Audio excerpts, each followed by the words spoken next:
जय गुरु जिला seminar part 1 आपण मैंने देखिए माँ मैंने बाहर पड़े कलश बुड़ाई चलते आम भिडियो स्टार्ट करवा। हेलो फ्रेंड्स नमस्कार जय जगन्नाथ केमिति अछंती भलरे अछंती ना आशा करछि आपण माने भगवान कृपार निहाती भलरे थिबे। तो देखि पारथे प्रथमे माँ मैंने कलश धरी बाहर पड़ते तापर देखि पाते ठाकुरंकर सिंहासन केते सुंदर भाव सजाइतला नुह कि एठी देखि पारुथबे ठाकुरंगु नै सिंहासन रे स्थापना कराइतला।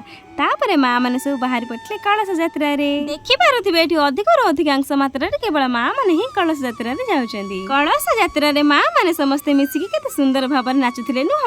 जो गाँ बाटे दे ठाकुरंकर जिबार थिला देखि पारुथबे घर घर का मुरुजरे केते सुंदर भाव रे ठाकुरंग पई सजाइतला। आ ठाकुरंकर आगमन पई माँ मैंने सब अनै बसथिले। जेहेतु मु टिके आगरे थिले सेथि पई मु देखिके आगरे ठाकुरंग पाखु पड़ी आस्थिली।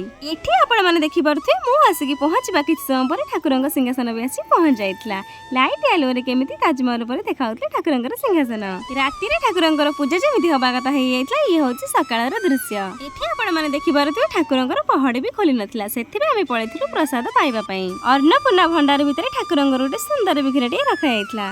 तापरे बसी जाइतले माँ माने सब प्रसाद पाइबा पई। प्रसाद रे थिला उपमा तरकारी ता सहित बरा आ मिठा। प्रसाद पाइ सरबा परे मु पळैथिलि टांकी पाखु हाथ धोया पई। हाथ धोई सारी पुणी पळी आस्थिलि ठाकुरंग पाखु। ठाकुरंग पाखरे मते सेठी गीत टे गाया पई सुजोग मिलितला। एटा मो पई बहुत बड़ भाग्यर कथा। ठाकुरंकर सब पूजा सरिबा परे पळी आस्थिला खाइ पी देई घरकु रहिली। जय जगन्नाथ देखावा पुणी नेक्स्ट वीडियो रे।